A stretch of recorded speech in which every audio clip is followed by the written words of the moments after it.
Welcome to the channel. In this video, Larry will demonstrate a great method for cooking delicious grits and over easy eggs in the rice cooker. It's simple, innovative, and quick. Now, let's get into the cook. Let's get started with this video and make us some grits and eggs.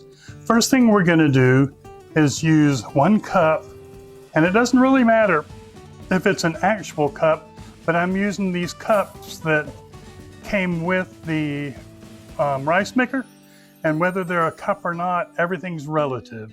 So if your recipe calls for 1 cup of grits and 4 cups of water, use the same cup so that you have the right amount, the right measurements.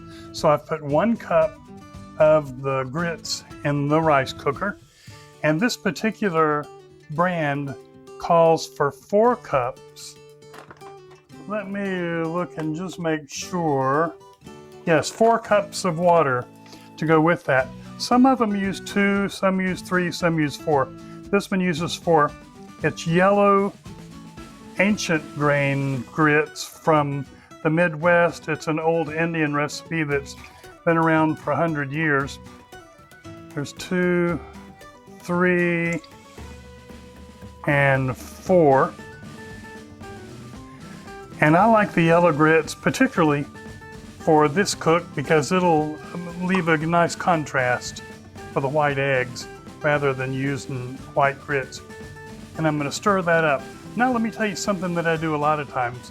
I'm not doing it for this cook because I want it right by the book.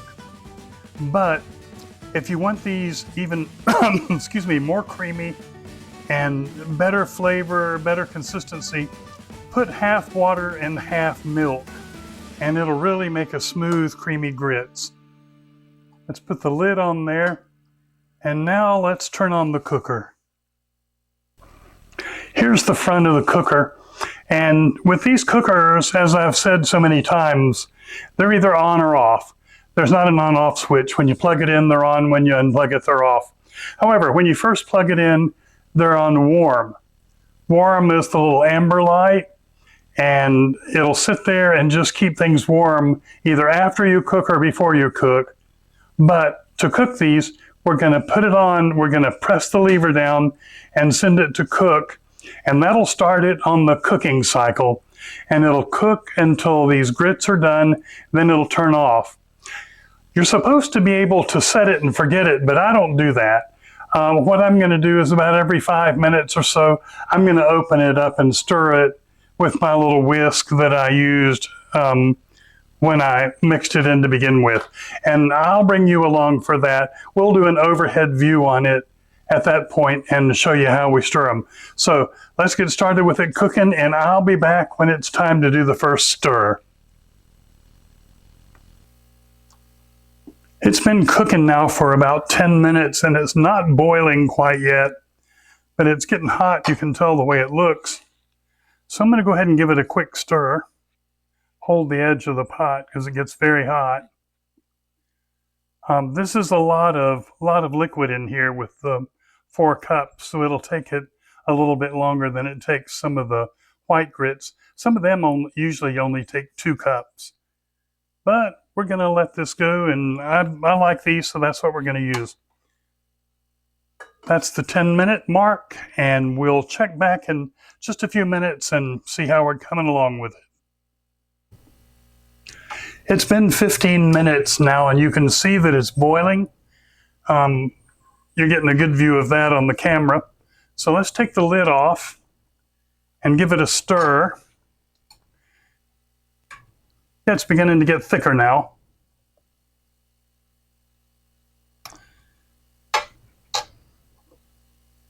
And now let me explain something.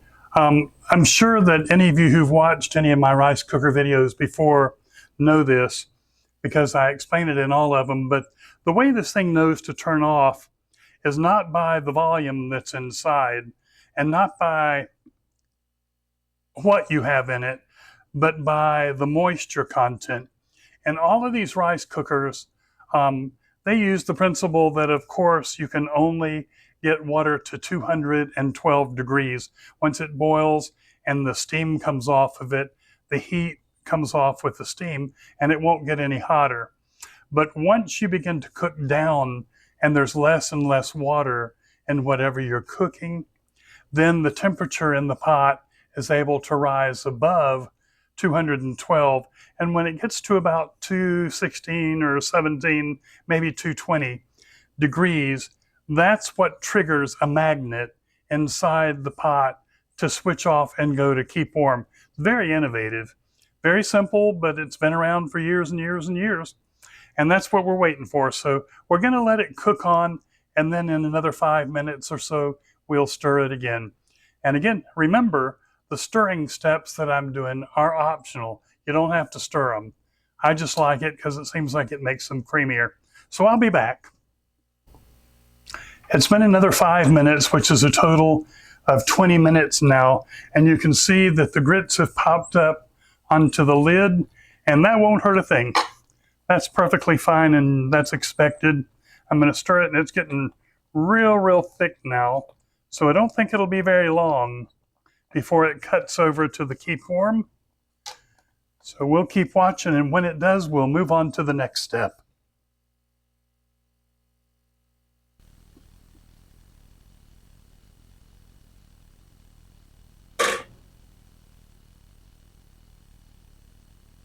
There it went. It just cut over to the keep warm. So what we're going to do now is we're going to let it sit for about 5 minutes for all of the temperature inside to level out, and then we'll move to the next step from up on top.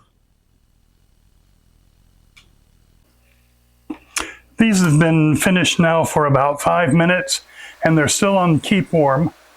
So they're bubbling around the edges just a little bit, and that's fine, but we're going to stir them up. And then we're going to do the next thing. What I like to do is add butter now. You can see they're a little bit thicker on the bottom, so I like to stir these up and get them well mixed to where they're evenly textured. Then I like to add about 1.5 tablespoons of butter. This would also, if you like to, add cheese to them, or some crumbled up bacon, or anything you'd like to enhance the flavor.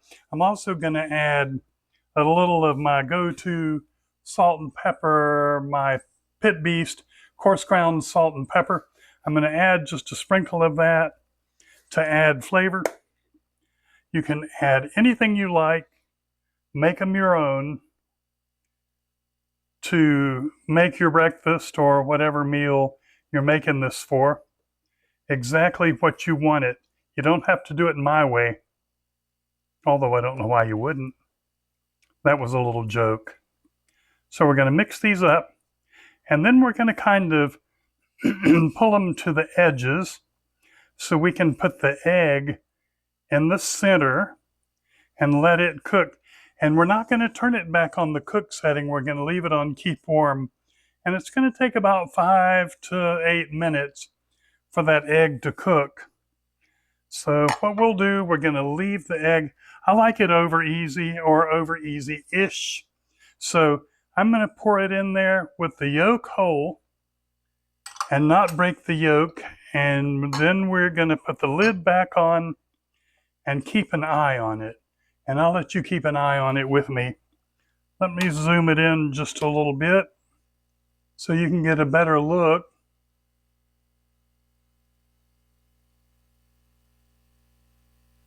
There you go. And you can see what that looks like. It'll take it just a little bit to cook, so we'll check on it again in a minute or two.